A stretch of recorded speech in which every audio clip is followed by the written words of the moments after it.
Good morning, everybody. Tina here Good with morning. Lucy. TGIF. Yeah. Feels like a Monday, though. It's Friday, but it feels like a Monday. Does it? I don't know. I'm feeling very Friday-ish here. You But are? my place is a hot mess. Today and this weekend is Operation Get Things Cleaned Up. 'Cause Yeah. I've got inventory to count on, I don't know if I'll count it Monday or maybe count it Tuesday. We'll see. We'll see.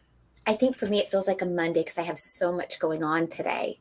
I've Yeah. already posted leads in our group, and I already gave my son a haircut this morning. I'm now logging in here with you. Right after this, I have an oil change. I have a meeting with the CPA. So I think because of all the things, it's feeling very Monday-ish. Well, and it's almost Halloween. I am wearing my Halloween pants. Hold on. You are? I don't know if you can see them. Anyhow, I've got little Oh, dogs. yeah. Dogs Fun. with Halloween That's stuff. funny because I Halloween have on tradition. loud leggings as well. Nice. Nice, nice. The my Packers want Monday off because they're gonna do Halloween stuff, which is Hmm. fine. Good morning, Nate. How are you guys doing? Tired from shipping. That's a good tired though. Good tired. I think we're all tired at this time of year for that. You have the normal stuff we're doing on top of the extra shopping, the extra prepping, the extra shipping, and it gets draining. And it's like it's not even November 1st yet. Mm-mm, not yet. Next week. Next week. Mm-hmm. Which is part of the reason I've been doing the things I've been doing. I had some doctor's appointments. I think this week and last week, I don't know. My weeks are starting to run into each other. Like I can't decipher, was that last week or this week? And then, like with the oil change today, I'm really trying to get all these things out of the way. And it's time to get them done, but I also want them out of the way because I don't want any obligations like that on my calendar for November and December. Yeah, that's the same. I've got a follow-up dog appointment tomorrow, and I got to get some. I got to get shots for the kids and everything. We want to get the flu shots and such. The flu is supposed to be really bad this year, so Ugh. something I want to get. I do not want to go down, thrown up, sick for a week. That's no, no, no. Mm-hmm. Not fun times during Q4. But we've got a bunch of questions this go around for today. But I did Yeah. want to just touch on something really quick that has been happening to me over the last I don't know. Seems like this last 6 months, Seller Central, help with Seller Central has been stupid. I don't have a better word. But they have been really ridiculous, and I'm currently helping somebody out, and their product is not searchable. And if you don't know how to index your product, you can go search the internet, but search indexing, and you put like your ASIN or your title into Amazon with quotations around it and see if it shows up. And if it doesn't show up, it's not indexed. You can index for different keywords, etc. Anyhow, his product's not indexed, and so we went in and we made sure we added a category node, we redid titles and bullets and all of this, and still not showing up. So he emailed Amazon one time and they said, oh, you need to have a category node. And then we were like, okay, we did that, but let's do it again. Okay. And then we went back and emailed again, and they said, oh, you can't change the category node. You already have an assigned category. Your category node has already been determined. It's like, well, we're doing what you just told us to do. So he's at his wit's ends, and I'm going, oh my gosh, this is not the first case that I've helped with somebody, and it's not the first case for me. I have had time and time again where they just send you in this loop of responses that don't make any sense. And sometimes it takes a month or more. Like it really can. It's a daunting task. Mm-hmm. And then there's those moments where you actually get that person, on the catalog team, and you just want to beg them, can I please have your direct email and always just email you when I need help? Yes. Although I gave up on, I have a variation listing, and I had 2 children go to a different category, and it doesn't seem to matter. I opened up so many cases, and it's been since August that I finally I recalled all my products. It's going to cost me a couple $100. I am really, really upset about it. And I just redid from scratch the way I wanted it. And now we're just retagging them and sending them back. Yeah. And I'm at some point I got to go, okay, I've done over 6 calls. I've spent over 10 hours. I've opened up over 15 cases. At some Yeah. point it's like, okay, the listing is not that old. It's easier just to To recall and redo. remake at Yeah, this and point. you do have to sometimes say, when do I give up? Yeah. Sometimes the way it is lately with Amazon, just not all things are winnable anymore. Amazon is increasingly getting harder with these changes and protocols that they have implemented, and the struggle can be real. And then you have those moments of victory where you're like, oh my gosh, I thought that this was going to be round and round, and you fixed it. You just never know. It's like spin the wheel. Oh yeah. Like, And flip side, I don't want to be all doom and gloom. I had one good win this week. We've yeah, had a problem with a brand name going and automatically populating the front of a title. So it'd be, brand name and then your title. And I tried to fix that on several listings, and they're like, no, it automatically does that. You can't change it unless if you go through the brand registry process. And I said, well, that's stupid. I don't want the brand name. The brand name has nothing to do with the title, and I'm using up valuable space. Round and round and round and round. And I gave up on that. Well, I went to go edit something the other day, and it just worked. It just yeah. took it out and Without fixed it. having to open a case, it just did it. And what Lucy's meaning by this is like, all right, so if the brand name is something really recognizable, like Brock's candy corn, right? You don't care that Brock's is the first word in your title Mm-hmm. because it's name recognition, it's brand name recognition. But let's say that you have created your own brand, and I'm going to use generic in place of that. No one's searching in for generic candy corn, right? So you don't Right. want generic to be the first word in the title of your listing on Amazon. But you want candy corn to be there if generic is going to be your brand. So you want it to say candy corn, 2 bags, 8 ounces each, whatever your full title is. And you're wanting to remove the word generic. So for listing creators out there, when you're creating a listing, and you know what I mean, when you're using your name and your brand name that you are using, and it populates in first on your title and it says generic candy corn, and Amazon doesn't let you remove it, it's maddening, especially when you're the one that created listing, and you're the only seller on it, and Amazon's like, nope, you can't do that. Why not? Generic doesn't benefit the customer. And so usually in my email responses, and this works 50% of the time, I usually say, well, I'm trying to provide a better shopping experience for Amazon's customer. Generic, and I will put in why it doesn't benefit what the product is and request that they take it out. But Yeah. Well, I did, I don't know, about 15 updates yesterday, and about 12 went through, and I have 4 that that's have an not. amazing win, and then we've got to rejoice in these amazing wins. Yeah. And I have no idea why 4 didn't work. Like, Yeah. there's no reason. It's just Yeah. trying to understand the system. Good morning, Karen. Good morning, Nicole. Good morning, Facebook user. Nate says they did the same thing. Last 8 cases could not fix it. Yeah. Yeah, it's very frustrating. Uh, It's very frustrating. I have similar issues with other websites though too. I tried to order from Hot Topic, and it kept saying that something in my cart, they couldn't fulfill something in my cart, please remove it. But they But they wouldn't don't tell want me you what. to do it. I've had that with websites before too. So then you remove one and you try to check out. You're like, nope, it wasn't that one. So now you're trying to find it and add it back Well, in. after And you think, 20 oh my, minutes, I said, screw it. I don't even want any of this anymore. Yeah. I don't even Yeah, I care. don't want to. And then they keep sending me emails. You've left something in your cart. Yeah.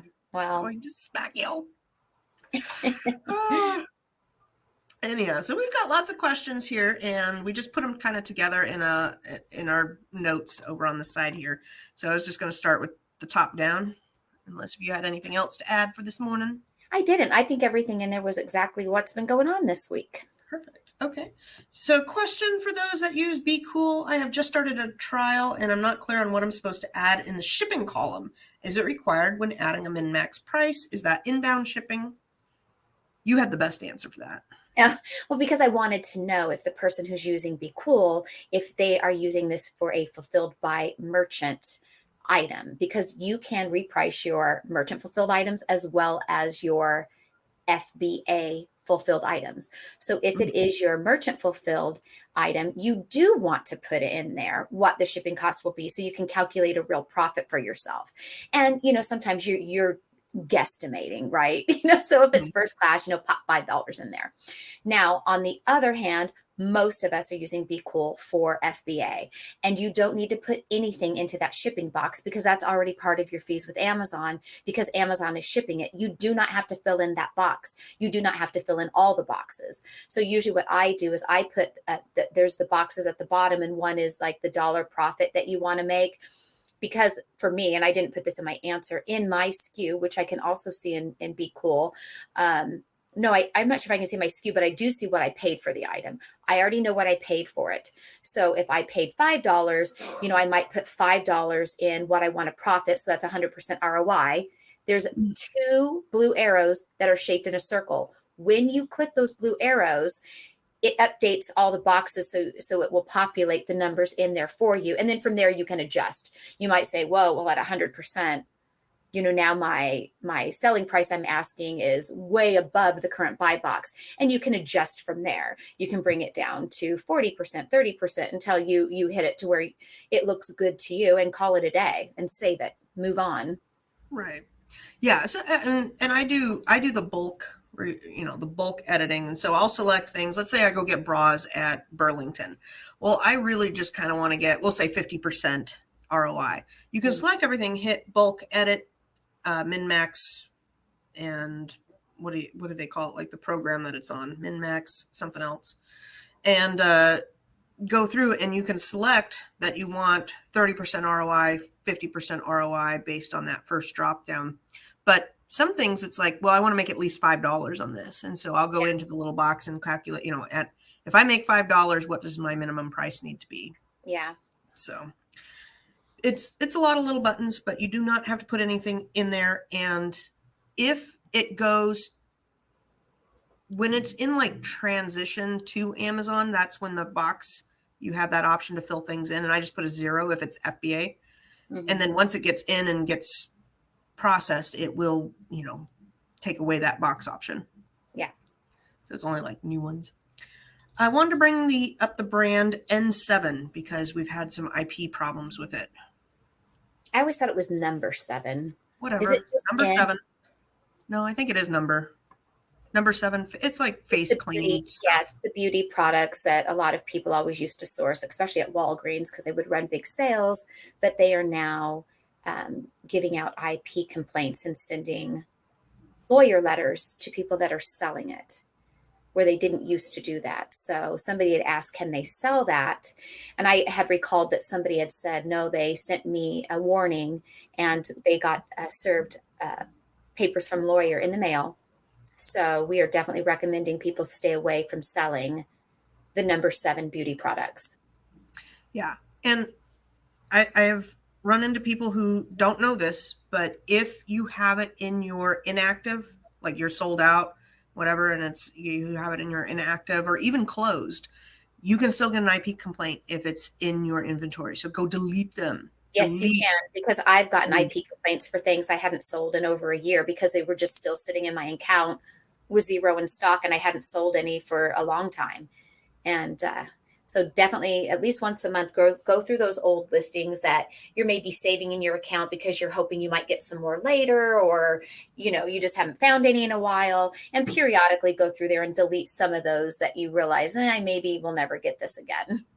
If you're worried about finding them later, Tina and I, we have spreadsheets that we pop in, if you want to remember that ASIN number, that product was really good. The other thing I use is in the Amazon buying, you can create kind of like a wish list. It's used for registries, for gift ideas. And I will do by store. So I go into the store and we'll say Target, and I'll add it to my Target wish list store. That's just for me. You have the ASIN saved, but then you can delete the item out of your inventory in Amazon, or even if you keep your own spreadsheet and email to yourself, whatever you want to call it, ASINs that I've deleted in the month of November, things that maybe you hope you can get again later. And this is only things you're maybe worried about. There are some listings I've had in my account for like 4 years. But some of Yeah. them are seasonal. And so it's like I don't want to lose that listing. So I save it in there in the closed position because I buy it every year for Thanksgiving or, because it only sells during that time. And Yeah. then for those of you that are maybe newer to creating your own listings, I will all the listings that you create, if you delete it, it deletes everything on Amazon. It doesn't delete like everything. The ASIN will still be certain, you'll be able to find it on Amazon, but all your bullet points are gone. Your image will be there, your title will be there, but all your bullet points, your description, they're gone. And then good luck trying to get Amazon to let you put them back in. Because in the old days, yes, you could do that. I could update somebody else's bullet points on a listing that, I didn't even create, but not now. I can. It just depends on what it is, though. And it depends if somebody is on it. So I found that if you are getting on a listing and the owner has left, they've deleted it out of their account, then now you're on it, you're going to see no bullets, no description, no keywords. You can go in and edit and add those bullets, keywords, and description back in. You can't see what that was beforehand, but you can add new and kind of take over or hijack or whatever word you want to And take. that's It's not only if really there's no hijack. other sellers on it. And yet that doesn't always work No. because I ended up with a Christmas item this year that I bought. And there was nobody on the listing. And I sent in the items and I realized, like, oh gosh, these images are crap. And wait, there's no bullet points. And I had already sent them in. I was the only the person listed on the listing, and Amazon will not let me update the listing. I have to reach out to the brand owner. I have to, the email that they spit out to you now, you have to get permission from the brand owner in writing saying that you can make these changes, blah, blah, blah. And now there are other people on the listing as well. So I cross listed on eBay and I thought I'll just use Amazon to fulfill it if I can't sell it without the bullet points and info on there. Yeah. Jose asks, are you still sourcing multi-packs with G10 issues? If so, how are you sourcing them? Specifically, are verifying the UPC is in GS1 sites. If I'm going to go deep on something, then I definitely want to make sure that the G10 is on there. And I just go to add a product.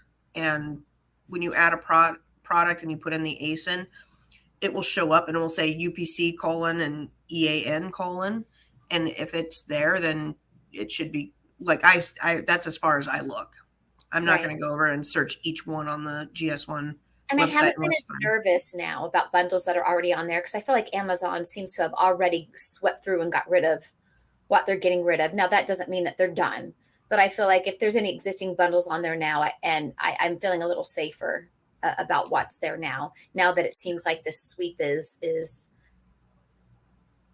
done. I don't want to say done because it's never done, but you know what I mean. exactly. And for me, like it comes down to, is it going to be a product that I'm on for 1 or 2 months? I'm a lot less rigorous on what I'm checking for.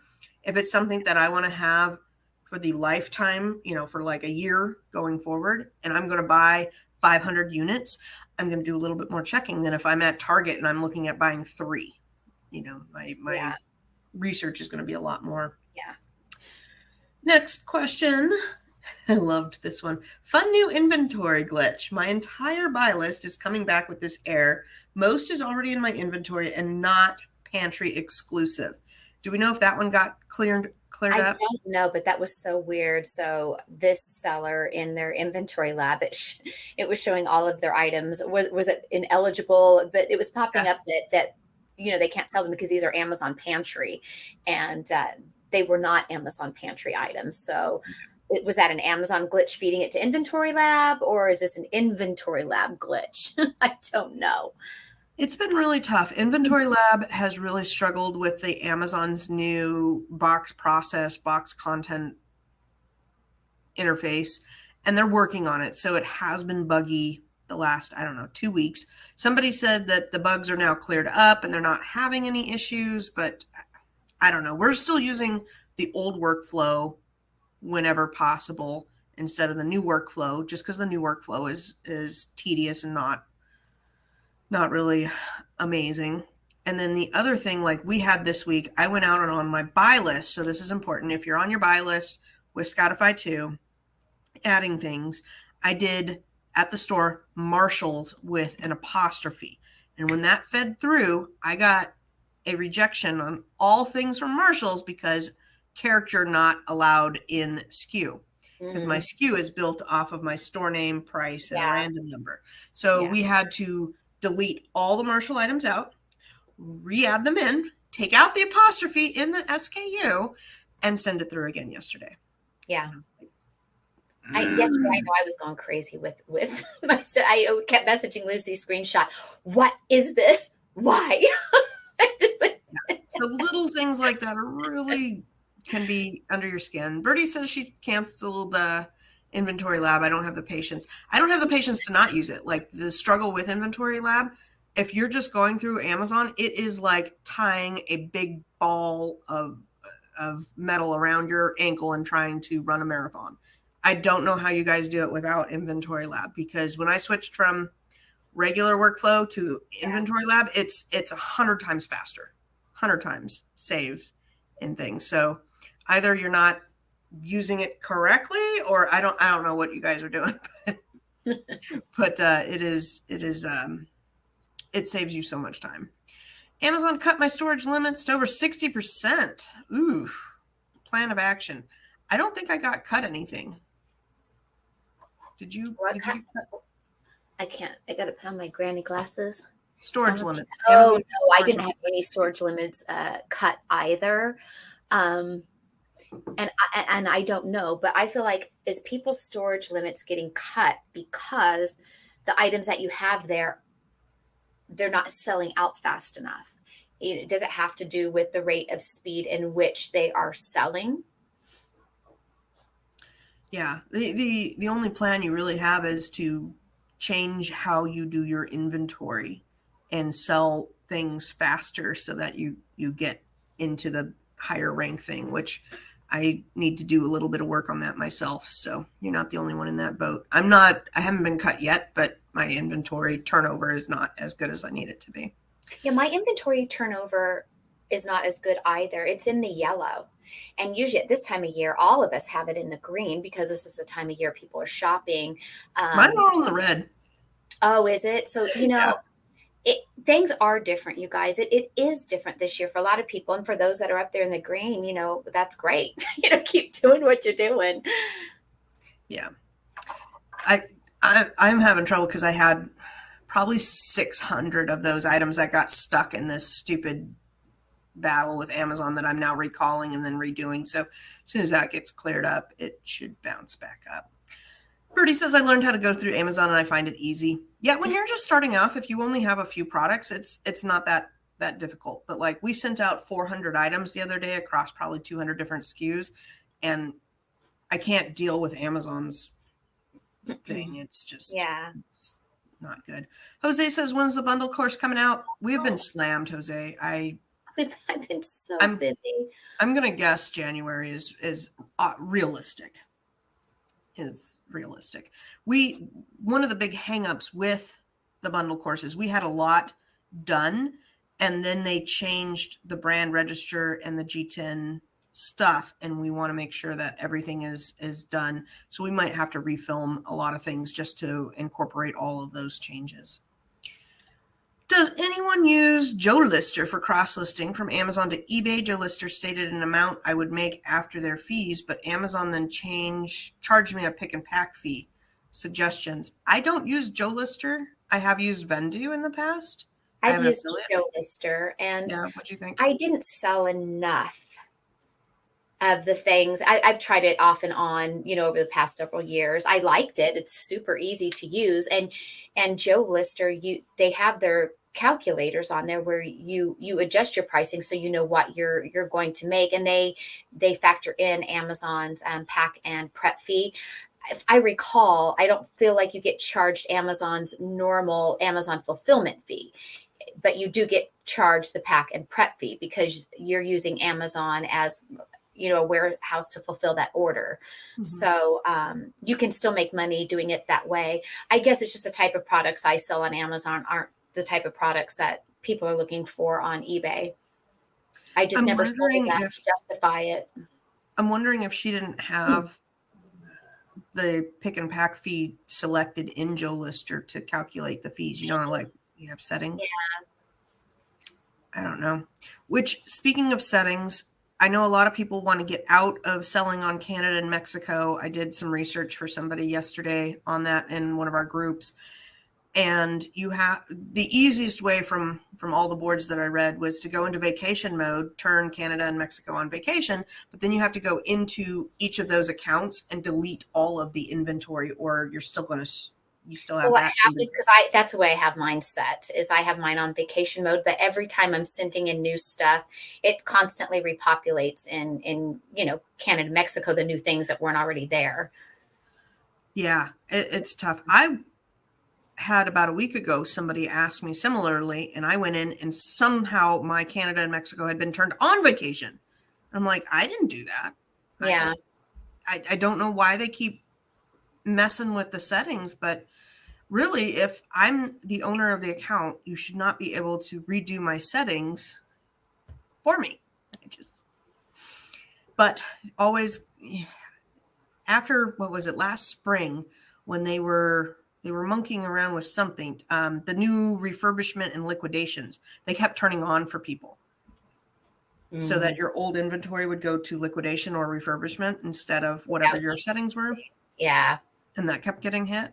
So you got to go check your settings every once in a while. I didn't realize, I don't know why they put it on vacation. I wish I was on vacation. That would be nice. Thanks, Tina. That's what Amazon did. No fulfillment fee, just pick and pack. Yeah. Yeah, they should charge you a pick and pack because they're picking and packing for you. I sourced some knives that arrived individually bagged in sealed bags. Can I just apply my FBA sticker and I'm good to go? Right. Yep. Sure can. They did I the always prep double for check. you. Lucky you. I mean, that's the way I look at it. I love when stuff already arrives bubble wrapped in box. I'm like, yes. Yeah, it is nice, but you do want to make sure that there's no extra stickers or something. Yeah. Facebook user says, so if we delete stuff from Mexico inventory, it doesn't affect the US account. No, it does I not. wish they were tied in, but they're not. So you know how we just talked about cleaning up old inventory, going through and deleting it? I have to do that on America, Canada, and Mexico. But I make enough sales in Canada and Mexico to make it worth my while to go do that. But it's 3 separate inventory accounts. Yeah. And you have to manage each one. But I know the first time I did that, I was afraid too. I was like, well, I'm afraid to delete it because I thought it was going to delete the one in my US. So I totally understand that. No, it does not. I promise you, because I delete stuff in there all the time. So the first time I tried it, I deleted just a couple of ones that I would have deleted out of the American account. Then I went over there to check. I'm like, oh, they're still there. So now you can delete them. I wish they would offer a thing, because when I deleted from my American account, I really do want it gone on Canada and Mexico too. You know, there's no. Well, yeah, because you have them on. Yeah. Understandable. But see, the thing is, sometimes you'll get a ding. You have a product that you can sell in the United States, let's say a face cream. But in Canada, you get a ding on it because they don't allow that to be sold there with their rules and regulation. So just because it's allowed here doesn't mean it's allowed on the others, even though it populates into those accounts. And I remember there would be times when I was open to selling, having my orders fulfilled in Canada and Mexico.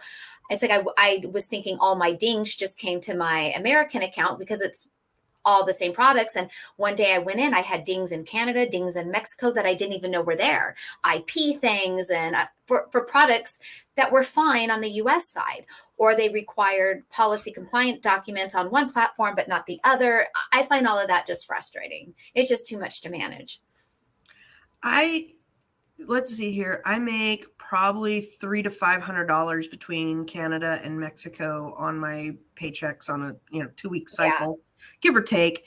And I would say I make more in Canada than Mexico. Yeah. And you're right. Regulations in Canada, a lot of times they need the ingredients and or instructions in both English and French. It's a Canadian thing. And then they have different food regulations. Celery and mustard are considered allergens up there, whereas in the States we only have the big 8. Yeah. Under Jose, this is very good. Good. Thank you for bringing this up. Mm-hmm. You also have to click unroll from remote fulfillment with FBA for each country under your settings. Otherwise, they will continue to bill you monthly membership fee. So do it all. Unenroll, delete, put it on vacation, do all the things. And they might take it off. They might not, but they might. Let's see here. Tina, same thing for me, especially with supplements. Yeah, if your supplements doesn't have ingredients in French, you're going to get Yeah. things. Oh, those French Canadians. Yeah, they want it in French. My daughter was debating between Spanish and French, and I said, if you take French, I can't help you. I know nothing in French. I said, it's going to be tough. It's a pretty language, but I feel like Spanish is much more useful in our world. She did Spanish. Yes. Yeah. My son did Japanese, and I'm like, I can't help you with that. I know like 2 lines in Japanese, and that's it. Karen, good morning, Karen. I never allowed to sell anywhere but in the US, but suddenly I was selling in both of these places after being changed for it. Yeah, they rolled out and they changed it for everybody. Yeah, and you had to opt out of it. All of us had to opt out if we didn't want to do it. For me, I was finding it difficult, not just the managing the few dings that you would get here and there, but also making sure I was pricing correctly with the exchange rates and the different fees. And I found it just too much with bookkeeping. I didn't feel I sold enough dollars worth to justify the aggravation. She also says, I went through with Amazon and they told me it was closed, but I still got charged for months and went round and round. Yeah. That's a tough one. I'm sorry, Karen. But go and check all of those settings. Next question. I have a pair of these. Only the size is not listed. Can I add the size I have, or do I need to make a new listing or put them on eBay where they are right now? Yeah, so I think that was like for a clothing item or a pair of shoes. So let's say there is a listing for Adidas running shoes and size 6, 7, and 9 are available, but not size 8. And you have a size 8 of this shoe on Amazon. Can you add your shoe size on that listing variation? And yes, you can. And it may already be there, but it's hidden because it's been off of that listing for so long. And possibly you can find it. So when you go into your Amazon seller account, when you go in to add a new product, and then you can choose the variation wizard, you will copy and paste into variation wizard one of the ASINs on that variation listing, and it will pull up basically the back end of all of the sizes and colors that are on that variation. And oftentimes you can actually find your size just buried and hidden in variation wizard and find your ASIN there. Otherwise you then need to add it onto that variation yourself manually. And then sometimes, let's say if it is a brand like Adidas, you're also going to then have to apply to Amazon to be allowed to list that ASIN and take pictures of the item, showing the UPC code that is on that shoe item for them to grant you the permission to add it. But you can. Yep. Sometimes it's easier just to list it on eBay and be done with it. Sometimes it depends. It depends what it is. Yeah, I have a price point for how much time I'm going to allot to things. If it's gonna cost me more than an hour, boy, it better make me some money. Yeah. Jose says, is the toy compliance request to be submitted within 30 days or 90 days? 30. Yeah.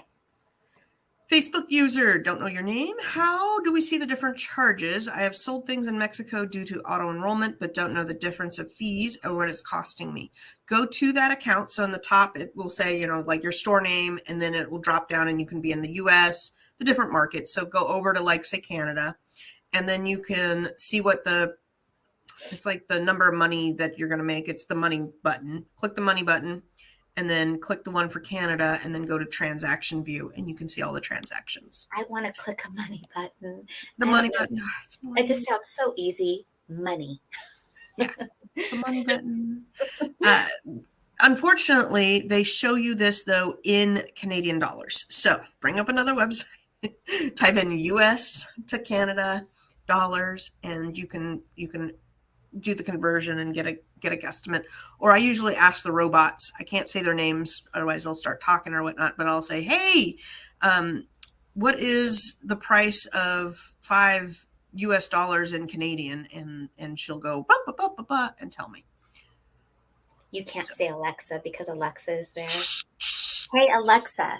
no, I don't think she can hear because she's in the other room. But if I do it loud enough, she can. Siri calls me Tina, Your Royal Highness. I What? programmed her to call me that. How do you do that? Hey, Siri, what is my name? You're Tina, but you asked me to call you Tina, Your Royal Highness.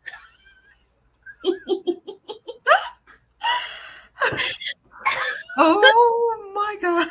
Yes, you can program Siri to say anything you want it to say. I am so going to mess with that. With the other one, the A one, you can do things like my favorite with my nephew is fire photon torpedoes, and she goes, "Okay, pew pew," and he loves that. Oh, like for the 4th of Star July Trek. and yeah. Oh, just anything. Yeah. Uh, I Jose know. says Canada and Mexico cost around $28 per month. Yeah. Okay. Is it wise to invest in chocolates that are abundant now but won't be available after the season is done and sell during multiple seasons? Depends. It depends. There are chocolates that I buy during Christmas, some full price, but definitely when they're on sale half price because a lot of them will sell for Valentine's Day. So you have to be clever of what type of chocolates you're picking out for Valentine's Day. You certainly aren't going to be picking out ones that are shaped like Santa Claus, right? And then there are some chocolates and flavors that are so desirable and they're only out at this time of year. Think of the pumpkin spice things that are out right now that you're not going to be able to get in July. So, it just depends what's different, what's really unique. If it's just a bag of Kit Kats, maybe not so much. I'm thinking of stocking up on pumpkin spice creamer, Yeah. but just for personal. I don't know if I'd be able to part with it if it's sold. I like the peppermint. I like the candy cane, mocha peppermint creamer. You know what? Look, I didn't go to your pumpkin spice. All right. I need to Because know it's that the best. team pumpkin spice or team peppermint. I want to know now.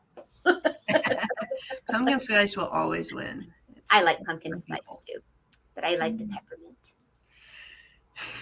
Jose thought it was going to say Tina Delicious. Tina-licious. All right, this is a long one. I know this is a fun time for us all, but with all the shopping and I can shorten this one. Bookkeeping. Bookkeeping, yes. Bookkeeping. It's not fun. No, I It's hate not it. fun. See, Nate's Sometimes got it makes us happy. Sometimes it makes us sad. Sometimes it makes us mad, frustrated, because of the physicality of doing it, the mentalness of doing it, what it's spitting back to us that we're looking at that we don't want to face that. Bookkeeping is really an emotional roller coaster. I do not start I keep things pretty tidy from month to month, but I don't start doing that until after the first. But I'm not that far behind either. So like Right. Mine is up to date month to month. For me, and with the bookkeeping, for those that didn't do their own books with what job you've had, right? You're 9 to 5, working for the man, right? You do your personal budgeting, which is pretty simple and easy and straightforward. Doing business books is very different. So depending what your background is really does affect this, right?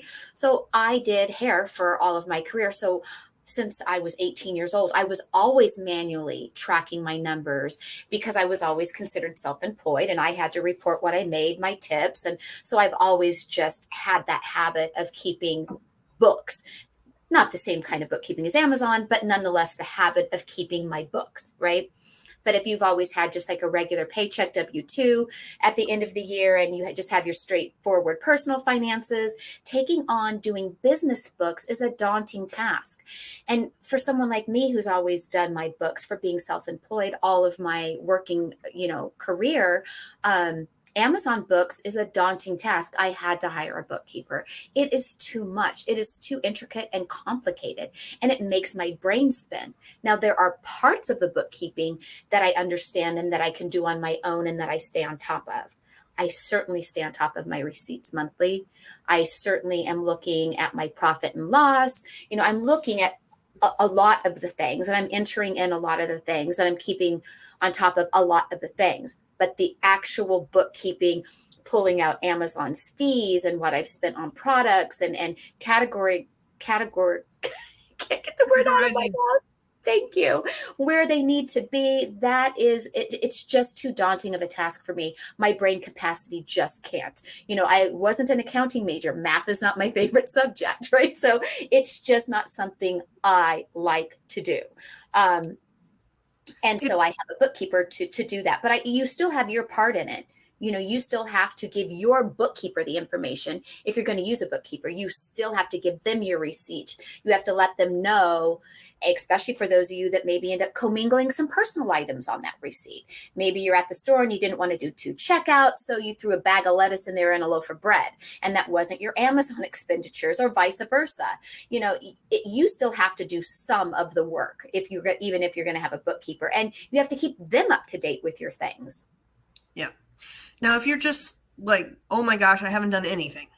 Yes. You're in that boat. Because I know there's people in that boat, and that's fine. Yeah. That's fine. It's not an easy adulting task for sure.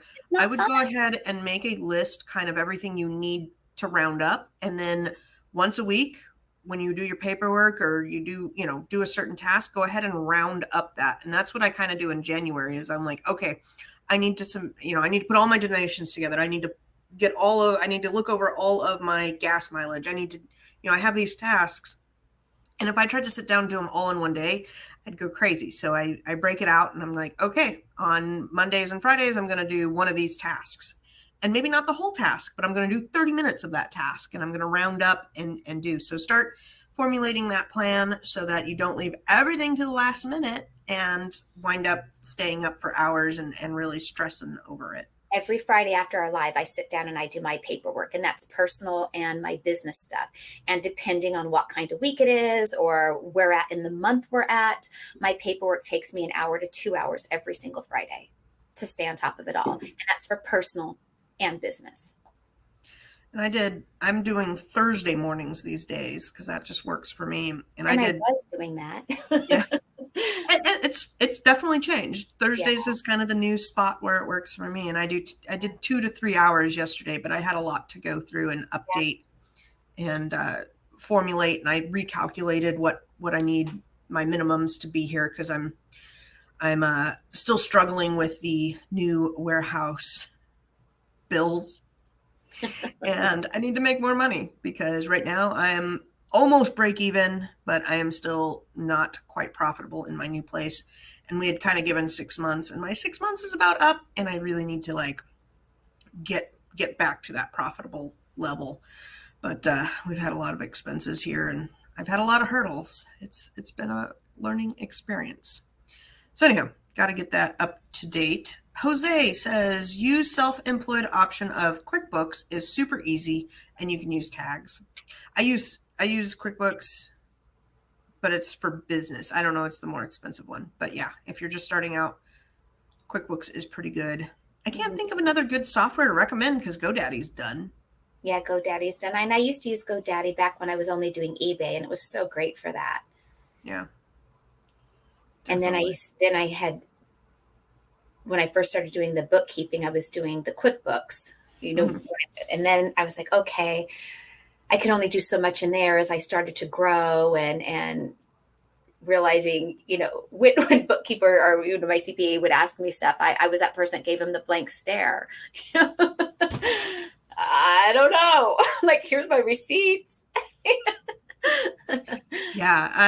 I have my CPA, Julia, whose info is down below there, but I had brought her on thinking that I would understand that side of the business more. And after a year working with her, I'm like, still not grasping it. I tried YouTube videos and everything. So now I'm taking an accounting class. I'm on chapter 4 this week.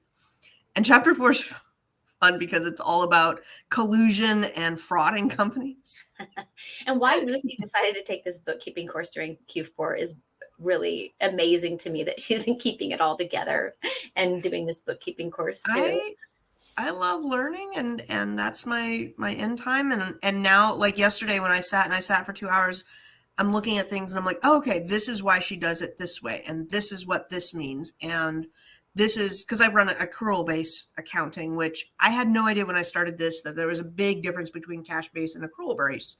And just learning the language and learning how the line items flow when you, because she'll give me like balance reports and P&Ls and this, and I'm like, okay, I mean, all I know is I buy stuff and I sell stuff, and I know I'm making this much profit, but then she puts it all together and gives me this report, and then reading that report is where I was struggling, and it's looking much, much better in my head. I'm understanding it better, and I want to be very fluent in that aspect of this business as I grow.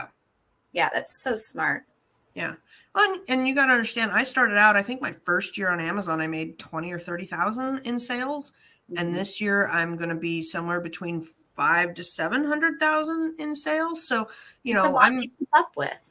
Yeah. Well, and I'm looking at getting up into the $1 million range, possibly next year. Hopefully next year it will be, you know, 1 million to 1.2 maybe. And that's a lot of zeros, and it's a lot of numbers. It's a lot of product. It's a lot of accounting. It's a lot. And it's just like, it makes my brain spin. Yeah, exactly. So same thing. I started out with a Google spreadsheet, just keeping track of my expenses. And then I'm like, okay, Google spreadsheets is not going to work for me because I cannot keep up with it. And then I went to just QuickBooks. And then when I went with her to a different QuickBooks, we had to migrate over to a more, I would say complicated, more expensive one. I don't remember which one I'm at. They all expensive. And they all keep naming the QuickBooks like the same things. It's like QuickBooks Self-Employed, and it's like QuickBooks Self-Employed Online, QuickBooks Self-Employed for Business Online. And I'm going, stop, name them different. Like name them Alpha, Beta, and Jose or something. I don't know. QuickBooks Red. Yeah. But I don't know which one. Any advice on inventory forecasting? Ooh, that's a tough one. I think we all struggle with that one. Yeah, definitely. I redid my numbers yesterday and based it off of if I need X, because I've now been tracking how much my new place cost and, you know, the actual numbers, because I forecasted those numbers, but living it is much different than forecasting it, obviously. So now I have real data to go behind on what things cost me. So I, in rough general, whatever profits I need to make, I add 20%, because based on my numbers, I lose about 20% in whatever, returns, lost inventory, BS. So let's say you needed $100. We'll just keep numbers small. $100 a month for profits, and you make $3 an item. You're going to take that $100, divided it by the average profit, which I get from Inventory Lab, divided by the $3, and you're going to get X amount of items. Then I will take that number and I'll multiply it by 1.2 to add 20%. And that's how many numbers I want to get out for that particular time period. And you can adjust that for weekly, daily. I do like a month, and then I'll divide it out to day, and then I multiply that by a 5-day work week, because my packers are here 5 days a week. And so you should be able to do the mathing on that pretty easy. And it's always better to aim a little bit higher. If you've ever read the book 10X Rule, he says, you know, whatever your goal is, times it by 10, and you may fall short, but it will be better than that smaller goal. You'll overachieve in the end. But yeah, I think my goal is somewhere around 1,000 items a week, and I can't do 10,000 items a week. Like that's, I definitely want to aim high. Remember when Lucy and Ethel worked at the chocolate factory and the chocolates in the conveyor belt? As far as inventory, for the forecasting part, when I take that number, so say now I need 1,000 items a week, and I know I averagely pay $4 an item, that means I need about $4,000 a week on spending for my items. And I have a little list that's when I make a shipment, like we'll say I ordered 100 items from Target yesterday. I'll go into my little list and say Target 100 and a little description, advent calendars or whatever it is. And then that way I have at the bottom how many items I'm packing. Now, let's say it's a 2-pack and I order 100. I'm only going to put 50 in because I only have 50 items. So that way I know next week coming up, I have a little over 900 items already scheduled to be coming in next week. And I need to get 1,000 out so I can kind of see where I'm at for inventory and packing forecasting. Does that explain it? Did I make sense? It only makes sense to me because I already know that we're doing this on a spreadsheet. So for me, I'm like, yeah, I get it. But I know for those that don't do spreadsheets and tracking, it's like, what? Wait, I was with you and then I lost you. If I had a whiteboard, I could write it For all down. of my other unmathers and unspreadsheeters out there, I feel you. Yeah. Well, I mean, it's basic, and you can get into more complicated. Yeah. Well, once you get your things. spreadsheet, once you have your spreadsheet and you start working on it, then it starts making sense. But yeah, figuring out how to set it up or how to spreadsheet, can be difficult for people who just don't do these things. Right. So like I said, I need about 1,000 items, and I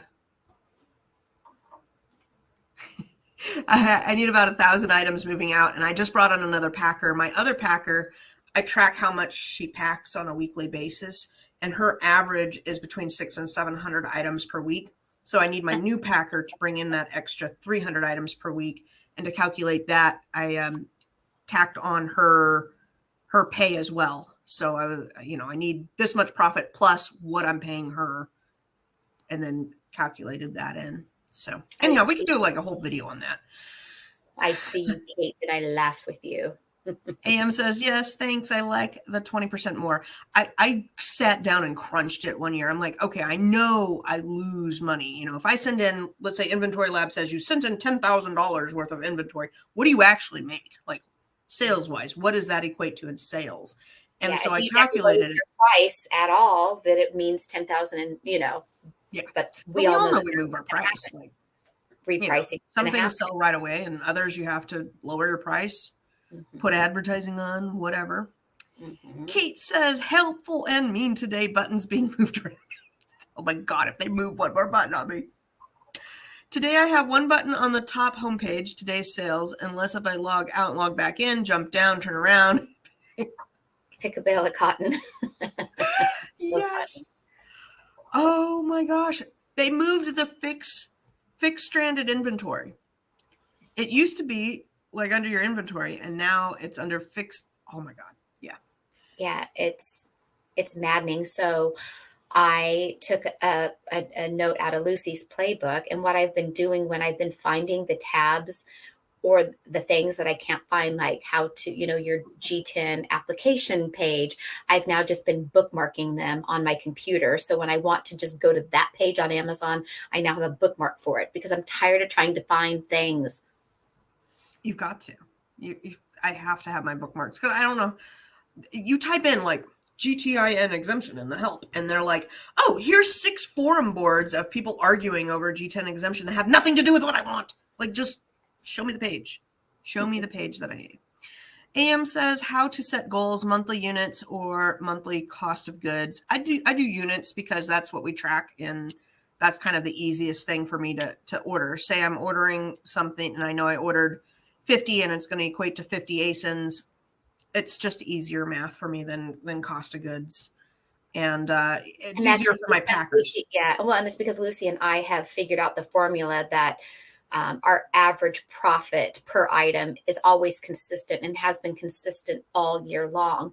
So in knowing that, and in knowing that we're not changing the structure of how we're buying, we know that for us, we need X amount of units to hit that goal. So, and that's the reason why. It's kind of like people who do diets, and like Weight Watchers, because they don't have to calculate all the calories. They can have, 20 Weight Watcher points. It just makes it a smaller, easier number to follow. Once you have already figured out your formula, your average profit per item, and you'll find that if you buy the way that you always are buying, you will have a consistent number.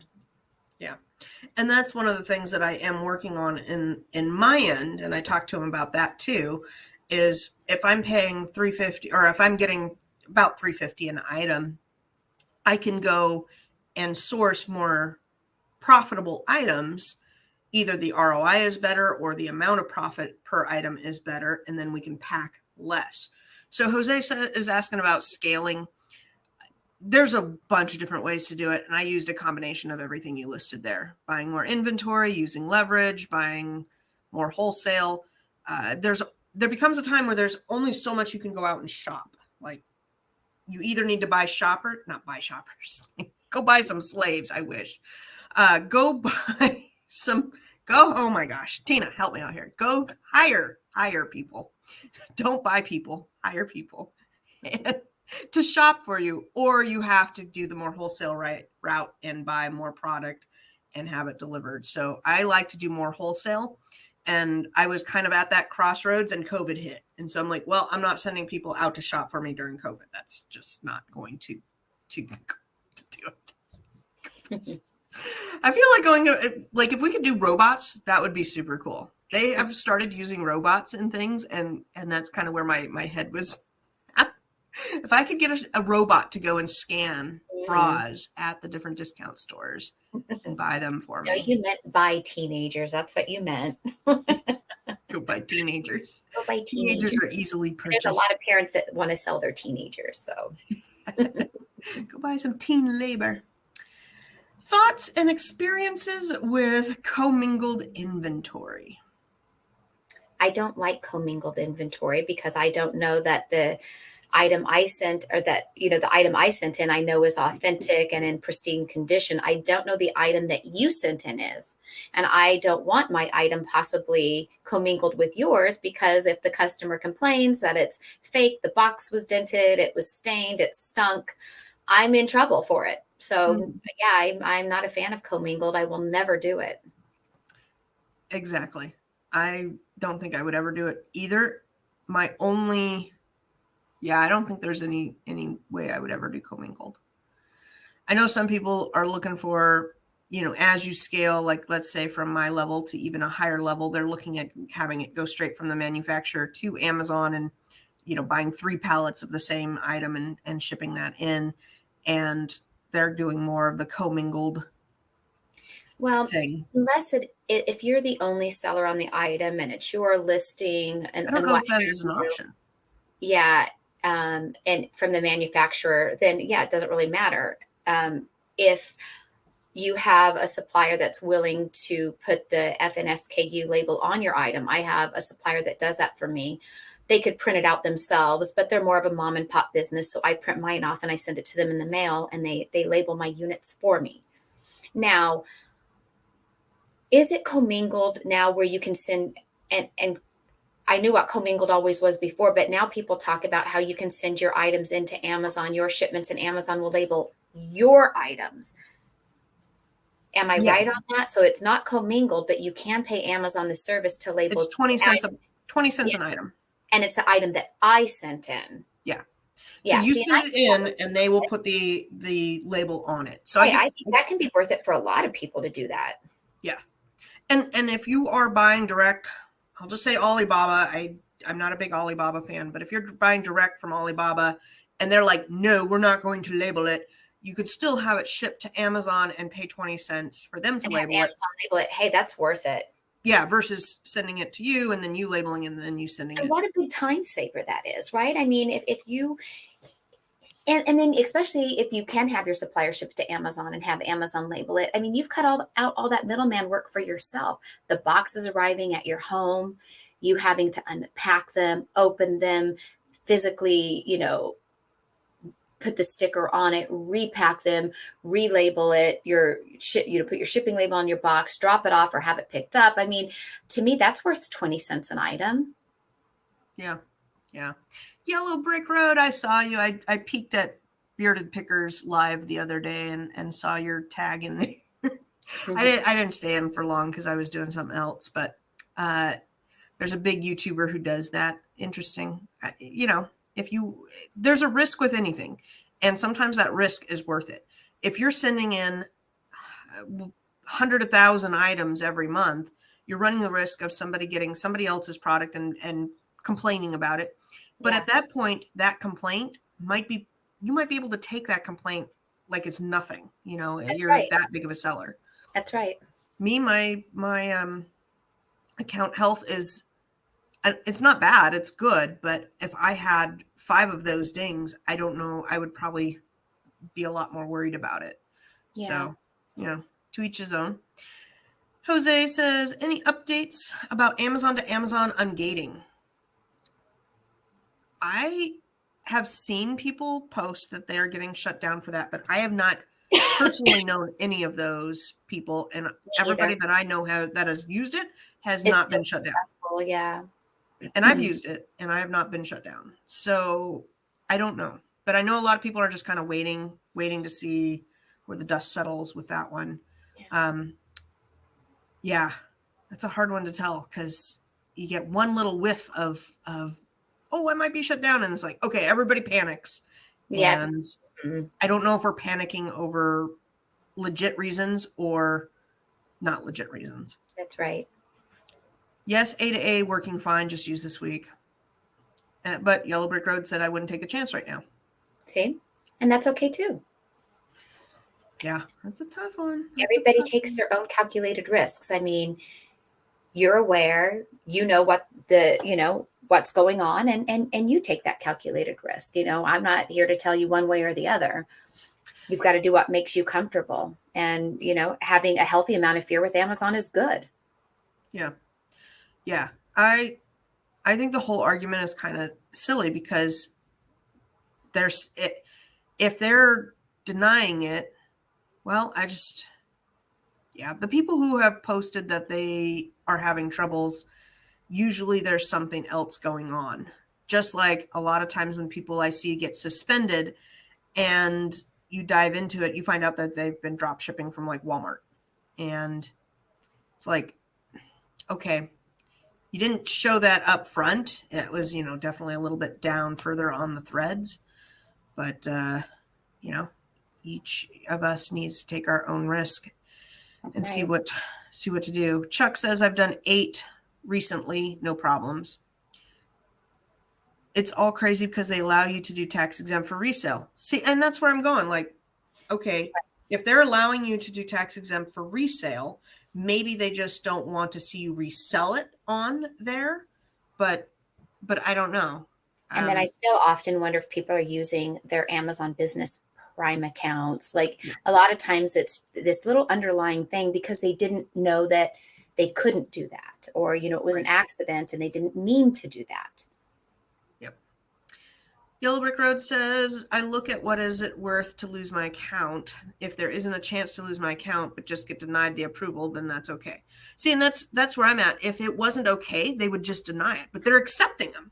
They're totally accepting Amazon to Amazon to get you ungated in things. So it seems kind of messed up if they're going to accept you and then ding you for it. Like they should just not accept you if they don't want to do it. They should just say, we're not an option, period. And look, and that's not the only way to get ungated. I mean, you guys can order from distributors and wholesalers. It's not that hard to find them. Right. Maybe on some things it gets too tricky. And so the Amazon to Amazon is like, it's like the easy way out. Yeah. And it is cost per item. It might be a little bit more expensive to do it from a legit wholesaler, but really it's not like super duper. If you're looking at the difference between $50 and $100, is it worth the extra $50? Yeah. For the ease. If you're worried about it, pay up the extra $50, spend $100, get ungated through a wholesaler and go to bed without the anxiety. Yeah. We have a request for receipt management video, which I think we ought to do separately because we do our receipt keeping completely separate. Mm-hmm. I don't want to hang on to that one too long unless if you have anything else to say. No. But we can work on that. I had a funny feedback this week that I just wanted to share. It was so funny. Somebody wrote that Calvin and Ashley were great. I don't know who Calvin or Ashley is. So I thought that was hilarious. And I have had all sorts of weird feedback over the years. and people have asked, like, should I get it removed? If it's positive, let it ride. So even if it says Calvin and Ashley were great and it's a 5-star review, why would you remove it? Who cares? Yeah. But we are wondering who. Now, we've had some, we think maybe that might be the ghosts that are here, because I will get flags on my phone with my new security system that somebody is in the warehouse at like 4 a.m. Now, I think it's just sunrise and shadows and car and lights ticking it off. But when I go to look at the videos, I can't see anything. There's nothing. Every once in a while, there'll be a bug or some logical. Better, because that just sounds more fun. Yeah. So we think it's Calvin and Ashley here at night working. It might be. I wish they'd pack, though. That would be nice. I wish they'd get to work. Yeah, get to work. All right. This is one that I thought was a good tip to bring up. Orbs. Drummer, I don't know what orbs are. Orbs, like, okay. You know when you've taken a photo? Oh, yeah. And there's those, like, it looks like a ball of light in the background. That would be an orb. And a lot of people think that that's actually like spirits. Ooh, yeah. Okay, I know what you're talking about. So that's what that is. Maybe. I watch Skinwalker Ranch, and then there's another one. There was like Frog Lake, Frog Mines, Blind Frog. You really Anyhow, worked on that one. my husband will come in. He's like, "What are you watching?" I'm like, "It's junk TV."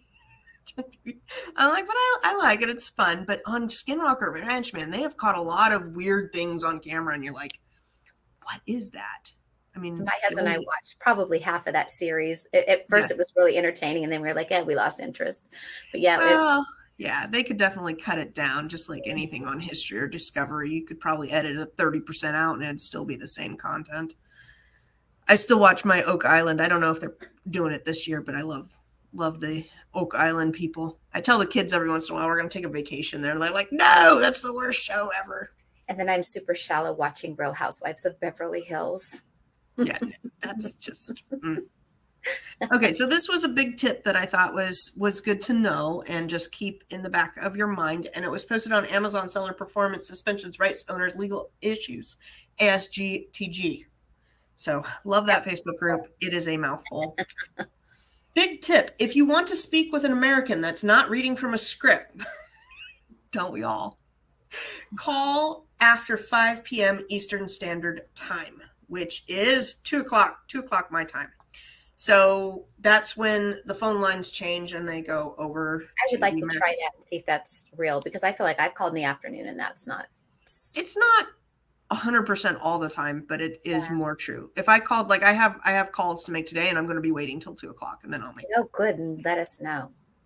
And then they say if you don't speak to an American, hang up and redial. Which I have done that before. Whoop, lost connection.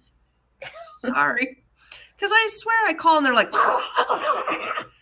and I'm going, oh my God, no, I can't do that. I cannot sit here and listen to static and then the accent, the thick accent. And then they're like, oh, you sell on Amazon. Yes, I sell on Amazon. I have a problem with a listing. Oh, what kind of listing? It's just, they act like they're so new that they don't understand anything that's going on. The guy who I'm helping out, I said, ask them, tell them your product's not indexing, and they don't understand that word. They're like, we don't understand what that is. Oh my God. Okay. You don't understand how any of your stuff works. My all-time favorite is the rooster in the back. Yeah, the birds in the background. What's up with that? I get a lot of people with birds in the background. I've had people with dogs working in the background. I can hear the cars going by. Yeah, cars. Because they're working from home. Since COVID, there's a lot of Amazon, even here in the U.S. But I shouldn't be able to hear the cars. I know. Or it sounds like they're in the middle of the mall. They're at the mall and or shopping center of whatever outside. Shop. Yeah. Yeah, and I'm going, okay, they're get a better microphone. Like, wait, what is it you buy? You're listing what? And then they're like going on a thing as they're scanning. Oh, I think I found one. No, I'm just kidding. I'm just kidding. Probably. I also hate it when I can hear the other people talking over. And it doesn't sound, there's some that sound like a call center, and then there's some that it sounds like, grandma's cooking in the kitchen and she's talking to the kids. And I'm going, okay, try to do something for the noise, because you cannot do customer service with, because now I'm kind of wondering what's for dinner. I mean, what are we cooking back there? It sounds really good. I mean, I want to come over. What are we having? This one was interesting. Okay, I think I gotta present this. I have considered Walmart. I have a Walmart account. I don't like Walmart for a number of reasons and whatnot. I've thrown some things in there. I just don't. I don't get a lot of traffic. I don't get a lot of sales, so it doesn't pique my interest. They sound like they're in the space station. Exactly. What are we doing? What are we doing? Okay, good. I can So there's scroll up. Calvin and Ashley. No, I wanted this one. Pumpkin spice. How do we get view? Zoom. Okay, 200%. Can everybody see this? Yep. Okay, so this is what we're seeing on some things for bundles, which is not a good way to do a bundle, people. Please don't do it like that. Pumpkin spice bar mix. This is from Walmart. Great value. Distributed and packaged by Charities Essentials. And they've got their private label box up there. So Yeah, and that's going to get them in trouble eventually for having that on there. Yeah. You cannot. I will say, though, you don't see a lot of the great value seasonal type of items like that pumpkin bar mix. And, my husband and I, we were having this conversation when we were just recently in the store sourcing. And Walmart really puts out a lot of great flavor or seasonal things. Like they had a maple bourbon, pancake syrup. Yeah. And I thought, and even when we're looking at toys, right, when we're scanning toys, he's always drawn to, like, when you go to Ross or those stores, like it's like the cheap toys. It might look like a dishwasher or a gun because they have all these really cool sound features on them. They'll have the dishwasher and it looks like there's actually water in there. And these toys are cooler. They're cheaper because people are shopping for brand names on Amazon. They're not typing in, whatever that off-brand toy name is. Well, of course, safety documents now with kids' toys, but nonetheless, like the Walmart. I mean, this is food we can buy at Walmart. They have some really amazing flavors. It's a great value brand, but people are on Amazon typing in Duncan Hines, Betty Crocker. They're typing in and these other things. And in a time like now, you would think more people would be looking for more affordable options and not having to be so driven by brand name recognition with inflation and a lot of people saving money right now. Yeah.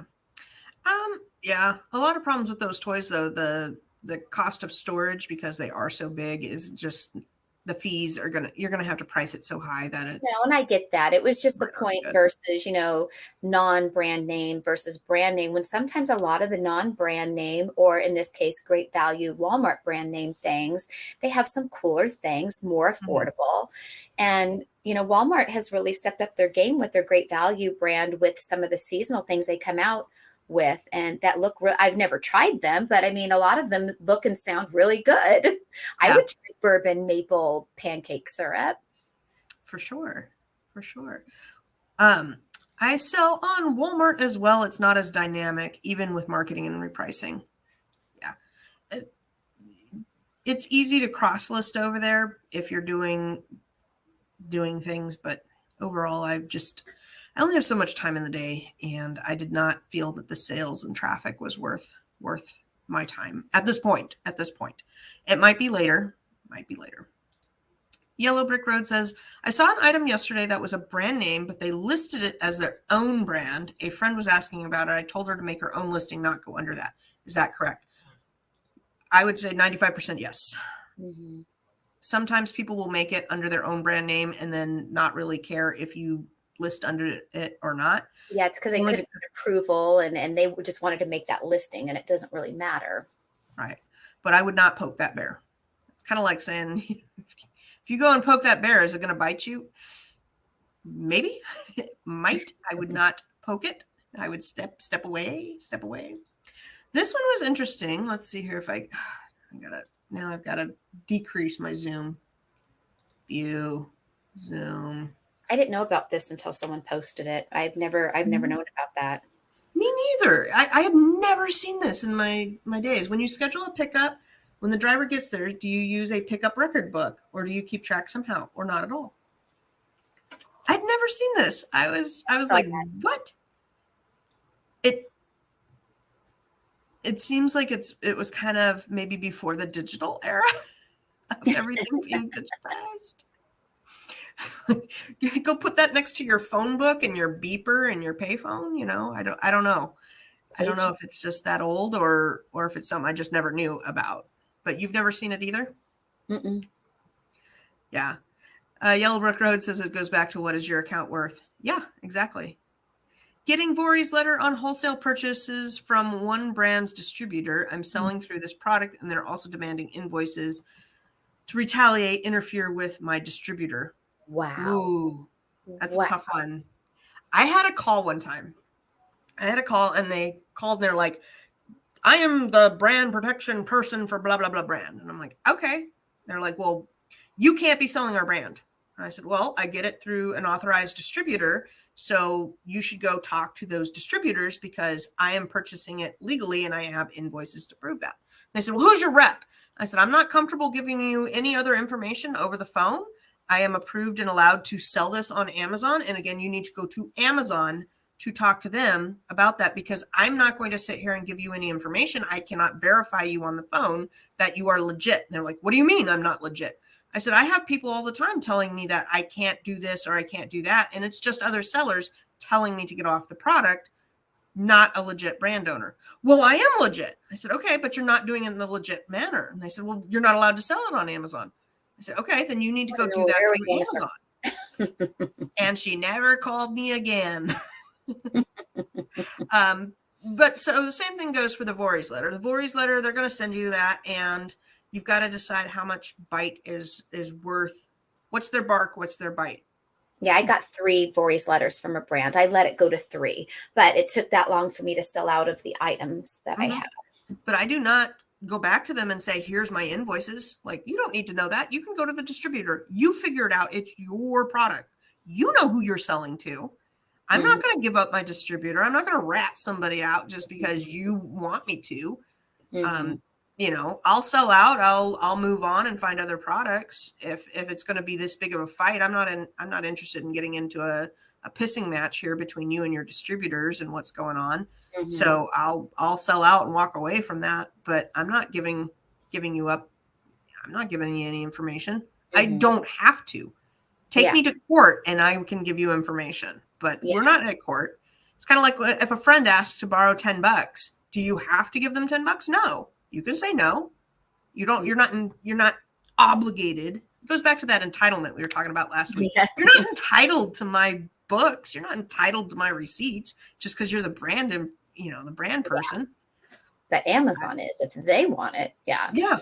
My business is with Amazon and the distributor, not with you. And I know if you called and you were nice to me, then I might change my tune, but don't be calling and demanding anything. My daughter, Mom, what did she ask me to get? She asked me to get something because I want to spend my money on candy. You can demand all you want. We've had this argument with her. God, since she was like 2 years old, who's in charge? And she'll like, me? No, it's not you. That's exactly what I did. I told them, no, it's their problem. Absolutely. I replied to Vori's and told them I'd cease and desist selling the item after I sold out, and I did, then deleted the item. I didn't provide any receipts. That's none of their business. Right. You can do that too if you want to. I don't feel that the way I feel about Vori's and any of the other big companies is big company has gone to these companies that will get you off the listings and clean up and protect your trademark. And they blanket out everything to all of these listers, to sellers, and they want us to be shot down. So they're going to make the letter as scary as possible. They're going to use all their legal mumbo jumbo and, you're violating laws and blah, blah, blah. But it's basically a scare tactic to get you off. And then they're going to do another letter. Vori's is very good. They get a first notice, second notice, third notice, final notice. When I moved into the office, that was another thing on the list. I went and I didn't check my P.O. box for a while. And I went there and I had 4 Vori's letters. I had my first, second, third, and my last. And I went, okay, chuck, recycle. And sold out. And then I just don't source there again. But they can't really, what are they going to come after me and sue me for? Please, I don't have anything you want. I'm not, and we're talking big brands here. Like say Nike wants to come after me. What are you going to get from me, Nike? Come on. Yeah. Nothing. What company do you purchase your business insurance for? I'm shopping around and my insurance went up $100 for next year. I do Ashland Hayden, Hartford. Yes, But Next Insurance will work too. That's our 2 recommendations. Karen says, I had them come after me for a pair of jeans I sold over a year ago and it was not in my inventory. That's why you got to go delete. Delete. Just good grief, Charlie Brown. Yeah, pretty much. Get real. Get real. This one. Birdie says they use Next Insurance too. It's easy. Thanks, I have Ashland. I need to call today. It might be the same over at Next. I've found that Next and Ashland are like within $5. For me, it was, but your story could be different. Okay. Should have gotten this letter, everybody. They're taking a bunch of reports away. Oh, yeah. So rude. Why? I don't know. The things that flagged my interest were this daily inventory and monthly inventory. Mm-hmm. That's the report I pull at the end of the year to know what my inventory snapshot is. Yeah. So I know they're going to keep it up till January 31st. So and how about the received inventory? Huh?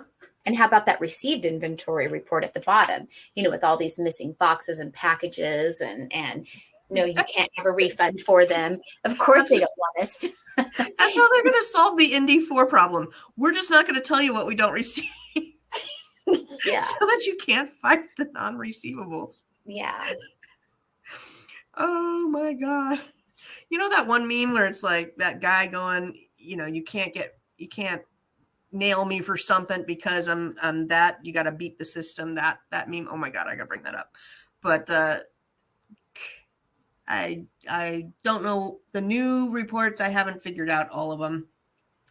This inventory ledger report, I have not investigated that. Have you yet, Tina? No. Yeah.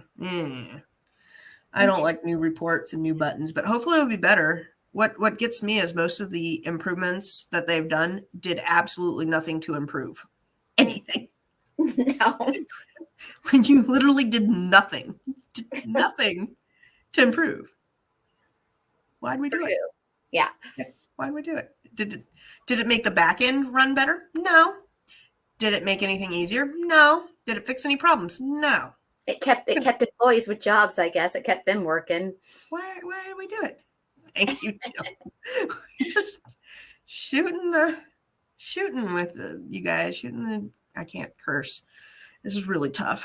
Usually when you hear me stumble, it's because I'm trying to edit out the curse words. Why don't we get little curse paddles? Like those paddles you can buy at the store, and we can just hold up a curse paddle. I will do that. Oh my gosh. Can we do that on YouTube? Like stop go thing. Is that going to violate anything YouTube? I got in Facebook trouble before a meme that I shared for not being correct. And I'm like, it's a meme, people. It's a meme. This one is sad though. That was very sad. I didn't like this one. Yes, an Amazon driver, just a dog, that homeowner's dog or a neighborhood dog attacked him and killed him. And I had read the article. I think he was laying in their yard for 2 hours before the people came home and found him there. It's like, that is just so sad. Okay, this is the guy I was talking about. Yeah. Where are you? Oh, there you are. Okay. Don't ask a girl where she wants to eat. Tell her to guess and then take her to the first guess. I love these. That's smart. We are all ignorant. Only some of us know enough to know it. You don't have to cover if the company gets bankrupt. Oh, yeah. Some of these guys' ones are terrible. Yesterday, I saw a book called How to Solve 50% of Your Problems, so I bought 2 of them.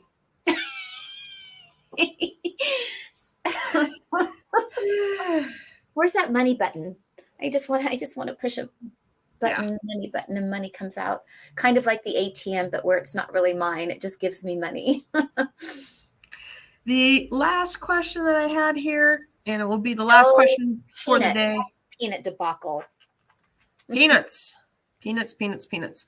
So I put out a video on my new bubble air pillow machine. Love it. I'm so tickled with that thing. It's just so fun to watch. It's like, I don't know, It's like a entertained toy. easily entertained here. But we were talking about the ecosystem and peanuts and shipping and blah, blah, blah. But basically, like if you're shipping to eBay, peanuts are fine. If you really want to care about the environment, biodegradable peanuts are best move. If you are doing merchant fulfilled, none of us have really shipped merchant fulfilled with peanuts. So I'm curious to those watching if you have shipped merchant fulfilled with the peanuts. But I know FBA, no peanuts to FBA. I have not looked up merchant fulfilled if you can use peanuts or not. I did look it up because I was curious when that was posted, and I couldn't find anything saying that you can or that you cannot use it for merchant fulfilled to a customer. Now, I never try to find peanuts or get peanuts, but I do have a rare supplier every now and then that will send things with the peanuts, and they're messy and they've got the static electricity, but I will bag them up and save them because it is a shipping supply. And for glass items, which is what they were asking about, peanuts are the better option when you're shipping glass. Not these peanuts. Not those peanuts. And when I used to ship and sell a lot of glass, like, glassware plates and casserole dishes, things like that, I loved when I could wrap them in paper and bury them in the packing peanuts and ship, because I never got broken complaints. And that was this poster's take on using packing peanuts for being able to ship to merchant fulfilled customers, because packing peanuts are good and they're lighter. They're lighter than using a lot of the craft paper wrap, which adds weight to our box, therefore causing our shipping to go higher. Their problem was that their source dried out, that they always got packing peanuts from, and where can they get them now, and how much are they? Yeah. I like this one with Uline. They just like stuck a couple of fake duck pictures in there. Like who ships a duck? Who ships ducks? What do ducks have to do with packing peanuts? Can you ship livestock in packing peanuts in a box? I don't know. Maybe if you ship your ducks in the biodegradable, the ducks eat the biodegradable stuff, and then I don't know. From duck poop. But this is not even a real duck. You can tell it's a wood duck. Oh, I don't have my reading glasses on. My granny blingy reading glasses. Anyhow, Uline seem to be pretty economical for peanuts if you're looking for a source. I would go to my UPS store. They always have peanuts for sale and easy to get, but I do prefer the biodegradable ones. We just have a box that we keep. Anytime we get stuff in with peanuts, we put it into that box, and then I pack eBay out with said peanuts. I really want to try the foam, where you take the foam and then you spray, you put a piece of plastic down, and then you put your item in there, and it does the foam packing. I think that would be so fun. I think my wants in life are simple. I don't pack that many crazy breakable things. Hello, ladies. I've been doing 36-inch 1,000 rolls of craft paper for approximately $40 via Amazon warehouse. Kind of curious what the comparable math would be compared to the figures you crunched. Okay, so Scott Johnson, UCF. I paid what did I pay? $145. I got my machine on sale. $145 for the machine. And then how did you get your paper that roll for? And I threw out my numbers. But I crunched it that if I use the same amount of,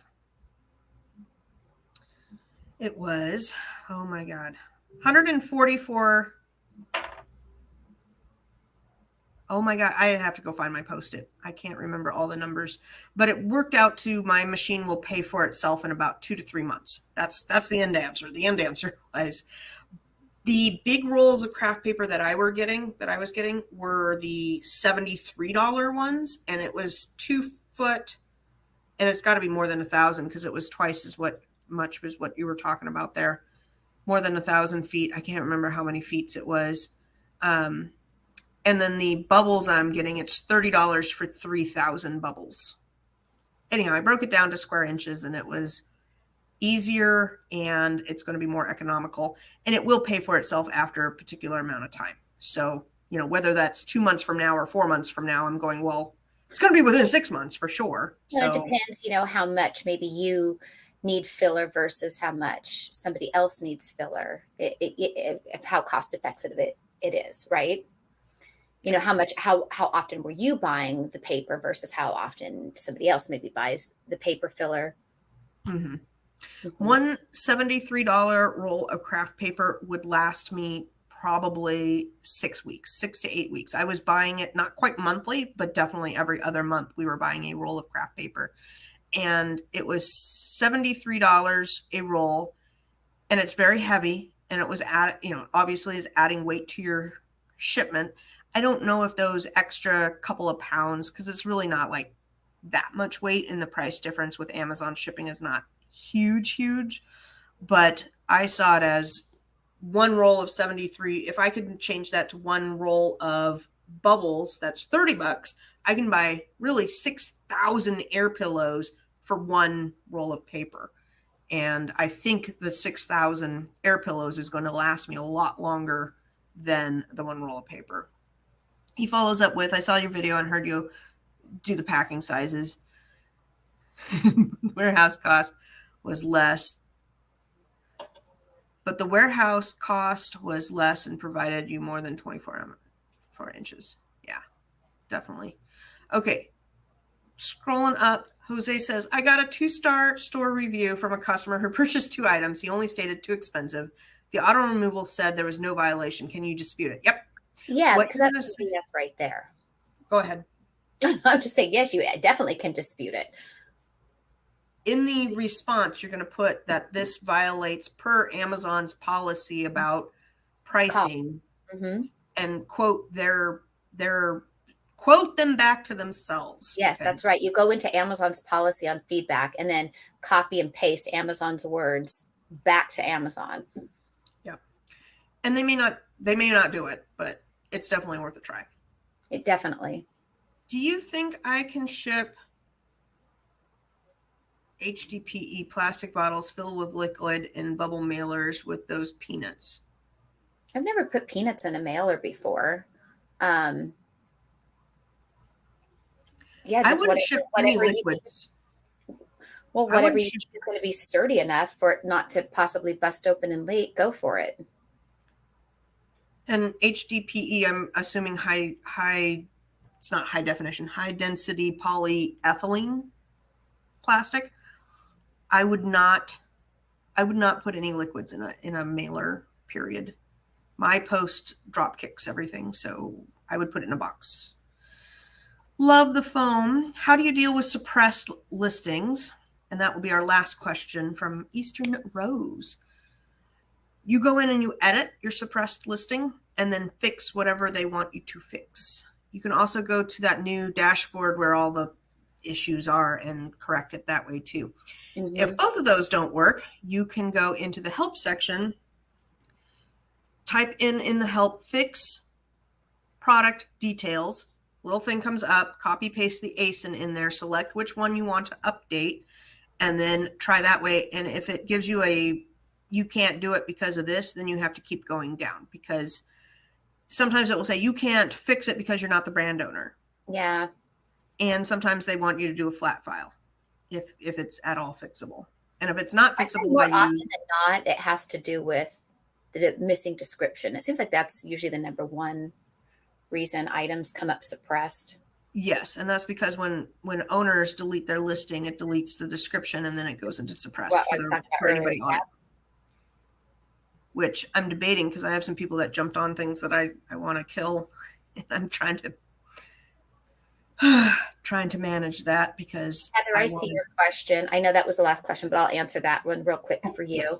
Um, so she says, hi, I have a 6.3 ounce bag of Ghirardelli caramel apple. The listing has gone inactive due to the GTIN. The 12 I just sent in is my only option to recall and bring it back. Or if there is by chance another listing, can I have Amazon put a new FN SKU on it? Wouldn't that be great? No, you cannot. You will have to recall it. Amazon then won't relabel it for you to put it on another listing, but that sure would be nice. So yeah, you're going to have to wait till it gets there. Then you're going to have to wait till it goes into your stranded inventory. And then once it finally hits there, then you can remove it. I do have to say that I had one that had a detail page removed, and I thought it was for G10, and it got fixed and then went live again a couple days later. I recalled like half of the inventory. I recalled something, but I still had some inventory left, and then it got fixed. And I was like, okay, that was random. It got fixed. I don't know if they'll fix the Ghirardelli or not, but yeah, I would wait maybe a couple days for it to hit. And then if it's not fixed by then, you're going to have to recall it. I wouldn't wait long and get that. Definitely wouldn't wait long. But there's a chance that it could get fixed. I give you like a 3% chance, maybe. It's not a high chance. Most of mine are dead. You got to recall them, which is, yeah, it's ridiculous. A labeling inventory audit for a possible mistake service by Amazon is long overdue. Ain't that Right. Ain't that All right, you guys, it's weekend time, and we hope you have a great Saturday, Sunday, and of course the rest of your Friday moving forward. Happy hunting. I wish good sales on you. I'm sending you my positive vibes. Have a great weekend, everyone. Bye. Have a good one.